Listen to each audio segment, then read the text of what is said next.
Greetings. This is Reverend Professor Anum coming your way again with the Word of God. We are continuing our series on the book of Ecclesiastes. Today we are going to look at weapons and human wisdom. Weapons and human wisdom. The text that we would use for this is Ecclesiastes chapter 9, and we want to look at verses 13 to 18. Ecclesiastes chapter 9, verses 13 to 18. Here is another bit of wisdom that has impressed me as I have watched the way our world works. There was a small town with only a few people, and a great king came with his army and besieged it. A poor wise man knew how to save the town, and so it was rescued. But afterward, no one thought to thank him. So even though wisdom is better than strength, those who are wise will be despised if they are poor. What they say will not be appreciated for long.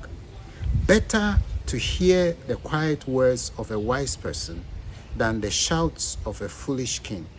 Better to have wisdom than weapons of war. But one sinner can destroy much that is good. I just want to focus on this whole world of artificial intelligence, weapons of mass destruction, and the wisdom that God has given us. The wisdom that comes from God Himself. So we're going to look at weapons of mass destruction, artificial intelligence, and also the wisdom that God has given to human beings naturally. And in this, looking at Ecclesiastes chapter 9, verses 13 to 18, I want to focus on three main things. First, wise poor are not giving recognition. Wise poor are not giving recognition.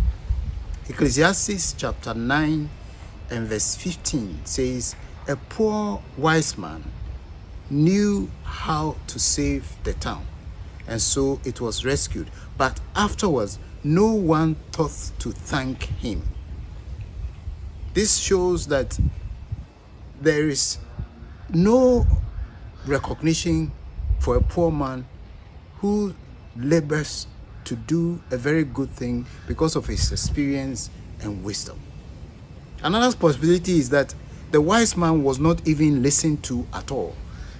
He could have saved the city, but because he was poor, he was not listened to, he was not recognized. Nobody even realized that it was through his ingenuity, wisdom, and direction that makes the town safe. So poor people are not giving recognition just because they are poor.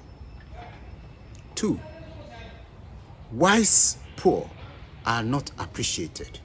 Wise poor are not appreciated. Ecclesiastes chapter 9 verse 16 says, so even though wisdom is better than strength, those who are wise will be despised if they are poor.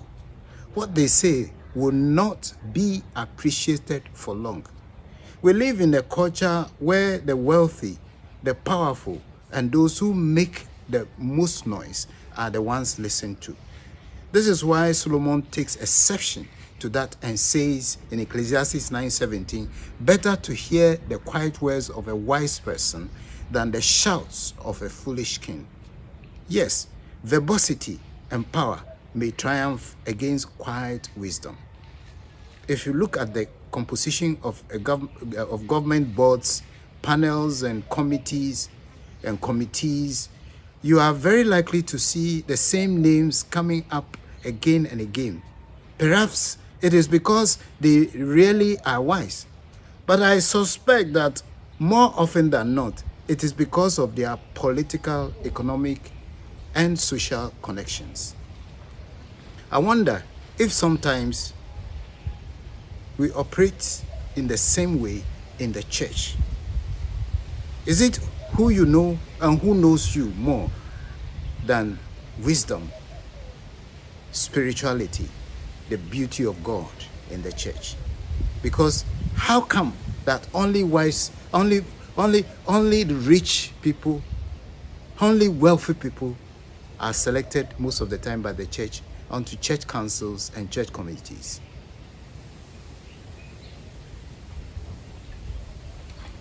The third is the assumption that the strong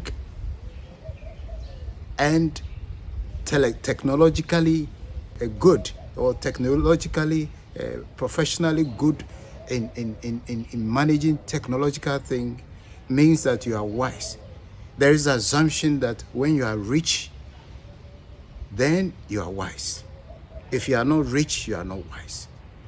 If you are not somebody who is into this technological world with all the gadgets and be able to manipulate them, then it means you are not wise.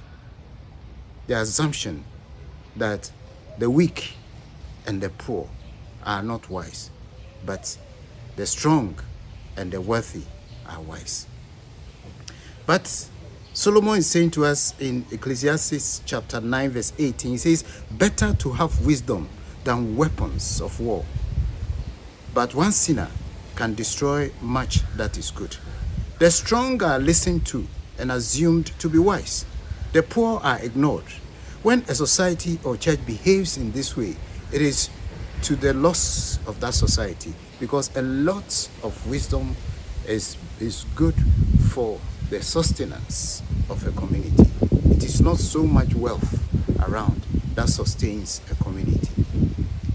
This is the depression that Solomon goes through as he discovers that wisdom is better than weapons of war, but wisdom is easily defeated.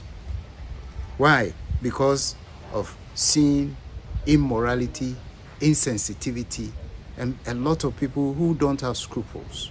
They don't have the right judgment of life and the sustenance of life. That's why you have weapons of mass destruction being done by those who are rich, nuclear weapons and all that, because they have money to produce them, and the show of force is seen to be wisdom.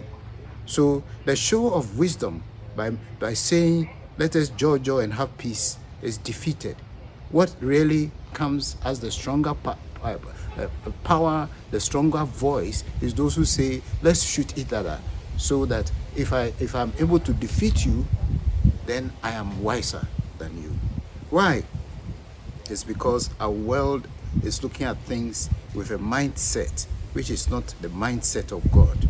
The mindset that looks at the spiritual beauty and spiritual maturity and spiritual wealth. In the Bible, wisdom is always tied with the fear of the Lord, holiness, love, and righteousness. The problem is that even when our rulers may know the right thing to do, they don't do it because of pride, fear, and sin.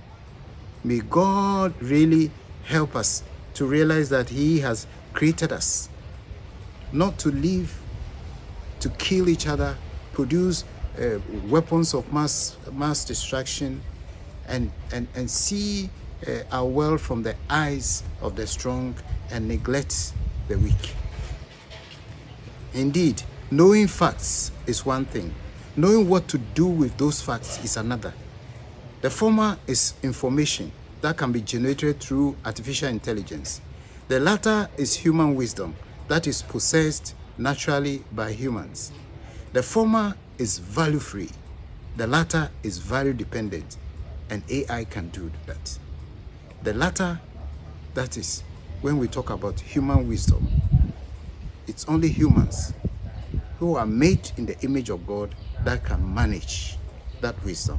And if that wisdom is in abundance, there is peace, there is tranquility, there is sensitivity among humans.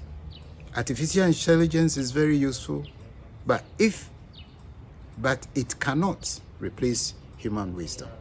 May God bless us in the world of artificial intelligence to know that human beings who are created in the image of God has something that can never be replaceable by artificial intelligence, or even with whatever technological advancement that we will have. We need to get to the basis, that is the wisdom of God. May God bless us and help us to appreciate this wisdom that He Himself brings to us. It is that wisdom that will help our world to have peace and tranquility. This has been Reverend Professor Anon coming your way with the Word of God this Sunday at 7:30 a.m. Tune in every Sunday at 7:30 a.m. on my Instagram, my Facebook, and my YouTube. Shalom.